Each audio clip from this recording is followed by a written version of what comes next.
ஓம் சாய்ராம். எனது அருமை பிள்ளையே, மக்கள் எவ்வளவு வஞ்சனை உள்ளவங்களா இருக்காங்க.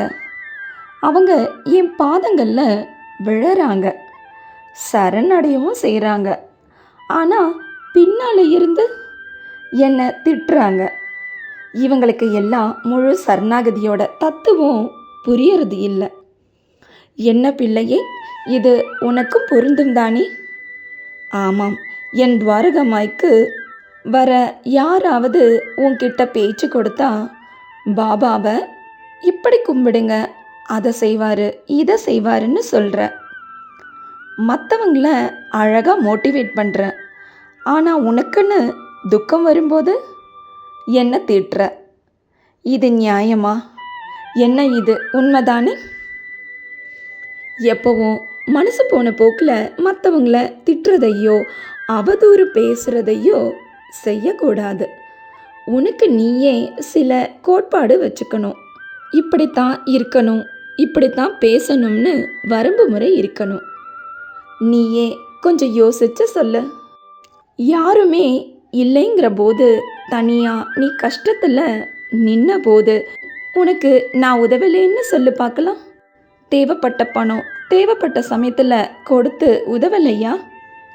யார் உன்னை தூற்றிய போதும் அப்பா நான் இருக்கேன்னு நான் உனக்கு நம்பிக்கையை கொடுத்து திசை மாறிய உன்னோட வாழ்க்கை படக சரியான பாதையில் நேர்மையான வழியில் உனக்கு வேலை தந்து உன்னை வாழ வைக்கலையா?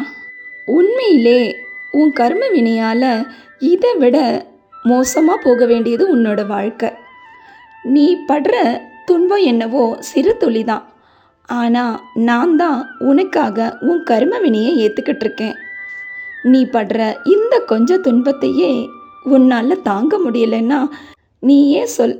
நான் ஒருவன் உன்னோட இல்லைன்னா நீ என்ன ஆகியிருப்ப? நீயும் சிலரை மாதிரி தவறான முடிவுகளை தான் எடுத்திருப்ப, சரிதானே? உன் பூர்வ ஜென்ம புண்ணியமோ, எந்த ஜென்மத்தில் என்ன புண்ணியம் செய்தியோ, நான் உன்னோட நிழலா என்றென்றும் இருந்துக்கிட்டு இருக்கேன் உன்னை கரை சேர்க்கறதுக்காக. ஏதோ ஒரு விஷயம் உனக்கு நடக்கலைங்கிறதுக்காக உன் சாய ஏசாத, இந்த பாவத்தை செய்யாத. நடப்பது எல்லாம் நன்மைக்கே. கூடிய விரைவில் எல்லாமே சந்தோஷமாக உனக்கு மாறும். எதை பற்றியும் கவலை வேண்டாம். உன்னோட தான் நான் இருக்கேனே. உனக்கு தேவையானதை உன் சாயப்பா கொடுக்குறேன். கிடைக்கும் வாய்ப்பை பயன்படுத்தி முன்னேறி வா. நீ இப்படியே பேசிக்கிட்டு இருந்தா இப்போ இருக்கிற இடத்துல தான் காலம் முழுக்க இருப்ப. முதல்ல அந்த இடத்த விட்டு நகர வழியை நான் காட்டுறேன்.